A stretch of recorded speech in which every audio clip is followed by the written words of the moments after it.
Hi, this is Rajesh Pundir. Welcome back. In our last episode, we spoke about the art of finding the right leader, the science, the instinct, and the process behind every successful search. We often celebrate great leaders for their vision, their charisma, and their ability to inspire.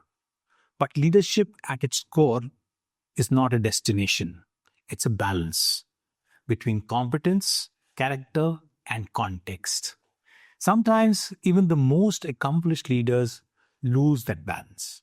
So today, we are deep diving into a difficult yet important question.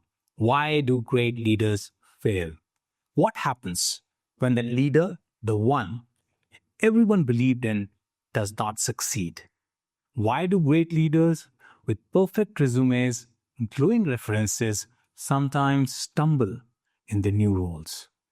Why great leaders fail? Every headhunter's dream of a perfect placement, a seamless search, a unanimous board, and a celebrated appointment. That's what we desire. Yet, the most impeccable match can unravel within months. Research say that 40% of senior leaders fail within 18 months of taking up a new appointment. Not because they were incompetent, but because the context they walked into wasn't what it seemed. I often tell clients, you don't hire people for what they have done. You hire them for what they can do next in your world, in your environment. And that world is often far more complex, and the resume can capture so much. Let me share a story again with you. A few years ago, a global company hired a CEO from top multinational. Very articulate, strategic, polished, perfect on paper.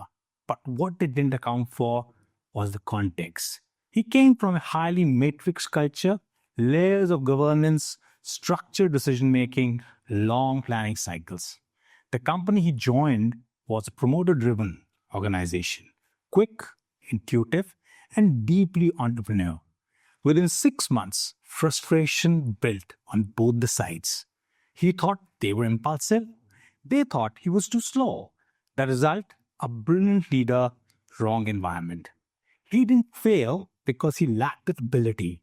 He failed because the context shifted and nobody helped him bridge it. When I look back at searches that did not work, 3 patterns often emerge. The expectation gap. The company expected quick transformation. The leader expected stability. No one clarified the journey. Second, the culture gap. Leaders' style clashed with the organization's DNA. What looked like a decisive in one culture appeared aggressive in another. Third, the support gap. The leader was left to fend for himself. Go figure it out. No onboarding, no context sharing, no internal champion. Bridging these 3 gaps can turn potential failure into sustainable success. Leadership transitions are emotionally demanding.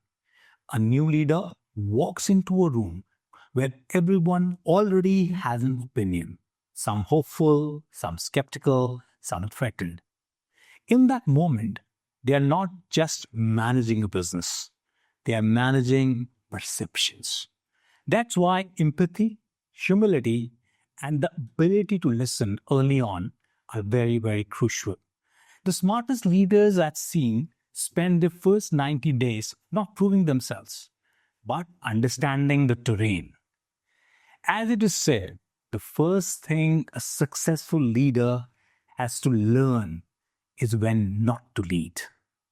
As a headhunter, our job does not end with the appointment letter. We are responsible for the integration as much as the selection.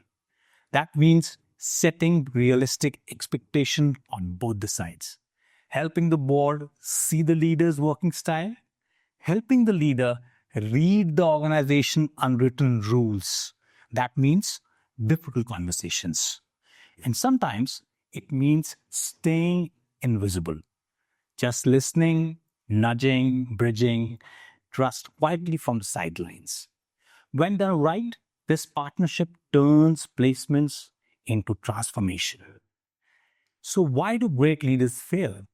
Because success in leadership isn't just about who you are, it's about where you are when you arrive and how you're supported.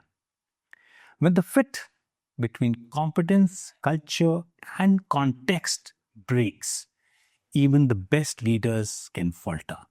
But when all three align, that's when magic happens. Somebody rightly mentioned great leaders fail when they forget they are humans. They rise again when they remember that they are.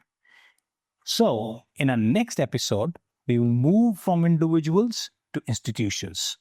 We will explore the board equation, how boards think about hiring. Because behind every leadership hire, there is a boardroom conversation that shapes it.